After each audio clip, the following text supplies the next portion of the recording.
So we're here at the Vanta event. It's been fantastic. Yes. And you've been one of the value-added partners here delivering your solution on watches. Can you just give us a short kind of view of what you've been showcasing and why that's important? Yeah, so super excited to be here, right, with so much passion. But for us, we've been obviously showcasing our watch solution. And as you know, it's been a gap in this industry for a number of years. I've heard it for the past 10 years since when they first came back, but now it's starting to achieve momentum, right?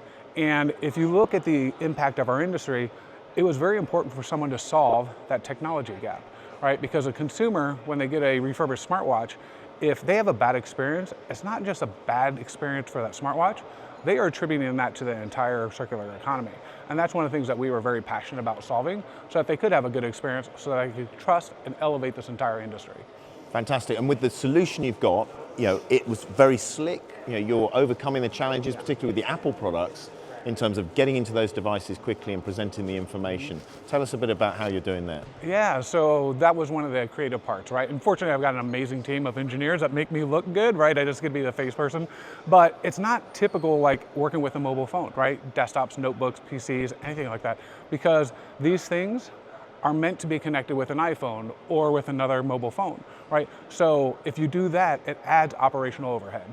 And that's one of the reasons why there aren't solutions out there today. So how do you decouple that process so you can create the necessary level of asset intelligence needed, right, without creating this operational load that makes people not want to deal with those assets? So what we had to do is not just actually get deep into lower level comms of the software, but we actually had to take a hardware focus and how can we communicate with this watch using our innovative jigs to actually have a 60 gigahertz communication so that you can bypass this and be very streamlined and have that deep asset intelligence that's necessary from an operational decision, from a business decision, from value reclamation decision. And then just finally on the relationship with Apkudo, because I think you're very proud of how that's come together and how you can work with them to add even more value. We are, so I mean, we're very proud of the relationship that we have with Apkudo, partly because of the thought leadership they have in our industry, right, and how we can actually take what we've done and with smartwatches and help extend this out to the global infrastructure and be part of their device passport program, right? Because that is such a valuable piece.